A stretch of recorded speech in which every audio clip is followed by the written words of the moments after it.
পর্দায় আপনাদেরকে সকলকে স্বাগত। আমি পূজালি রয়েছে আপনাদের সঙ্গে। সেই আরজিকর কাণ্ড, সেই ভয়ঙ্কর রাতের অভিজ্ঞতা আমরা কিন্তু সকলেই, বিদেশ বলুন বা লোকাল মানুষজন বলুন, সবাই কিন্তু এক হয়ে সেইবার কিন্তু আমরা প্রোটেস্টে নেমেছিলাম এবং সেখান থেকে কিন্তু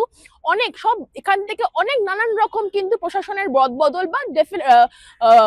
পলিটিক্যাল রদবদল কিন্তু ডেফিনেটলি হয়েছিল, যার ফলে জানা যাচ্ছে সেইবার অর্থাৎ 2 বছর আগে যখন 8ই আর 9ই আগস্ট এই নির্যাতিতা চিকিৎসকের যখন ডিউটি ছিলেন আরজিকর হাসপাতালে, সেখানে কিন্তু তার সাথে কি ঘটনা ঘটেছিল আমরা কিন্তু সকলেই জানি। সেটা বিভৎস তীব্র নারকীয় ঘটনা বলে আমি মনে করব, যেখানে একাধিক মহিলার কিন্তু সুরক্ষা নিয়ে প্রশ্ন উঠে দাঁড়িয়েছিলেন। সেখানে কিন্তু এই প্রশাসন রদবদল বা পলিটিক্যাল রদবদলের পর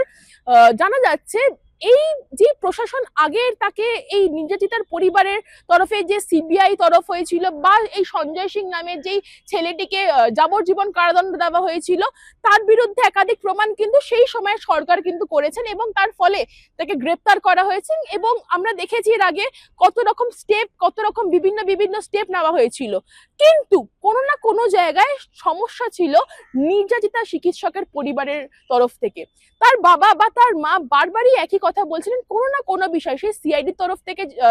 বা তার অন্য রকম তরফ থেকে বা যারাই তদন্ত করছে না কেন, কোনো না কোনো জায়গায় খামতি ছিল বলে জানানো হয়েছিল বা অভিযোগ দায়ের করা হচ্ছিল বারবার নির্যাতিতা চিকিৎসকের বাবার বা মায়ের তরফ থেকে। প্রশাসন বদলেছে, সরকার বদলেছে, তার ফলে সিআইডির যে নতুন টিম গঠন হয়েছে আবার, সেই সিআইডির টিমও কিন্তু সেই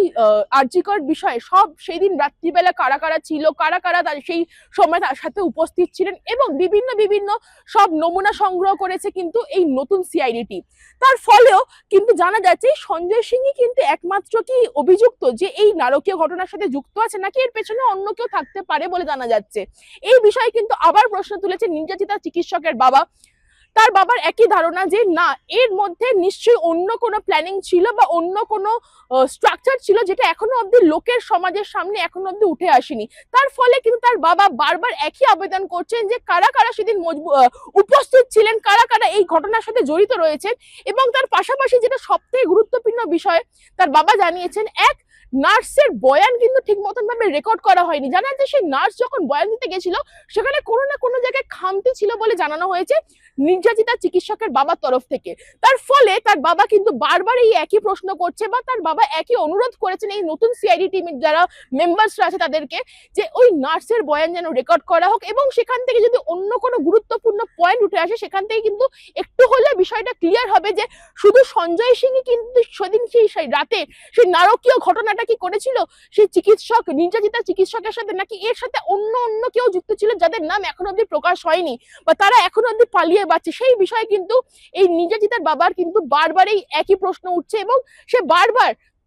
সে আদালত হোক, সে প্রশাসন হোক বা সে সরকার হোক, তার বাবা কিন্তু বারবার গিয়ে এই একই আবেদন করছেন তাদের কাছে যে যেই নার্সের বয়ান ঠিক মতন রেকর্ড করা হয়নি সেই নার্সকে একবার ডাকা হোক এবং তার সাথে এই নতুন যারা তদন্তকারী অফিসাররা বা আধিকারিকরা আছে তাদের সাথে সে কথা বলে এবং যদি কোনো গুরুত্বপূর্ণ পয়েন্ট তারা দেখতে পারেন তারা যেন সেই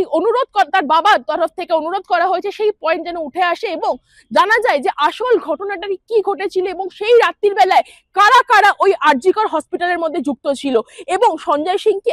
একাই ছিল নাকি আদৌ নাকি তার পেছনে অন্য কোনো হাত ছিল বলে তার দাবি করছেন এই নির্যাতিতা ও চিকিৎসকের বাবা। এবং এই তথ্য নিয়েই কিন্তু সে দরজায় এবং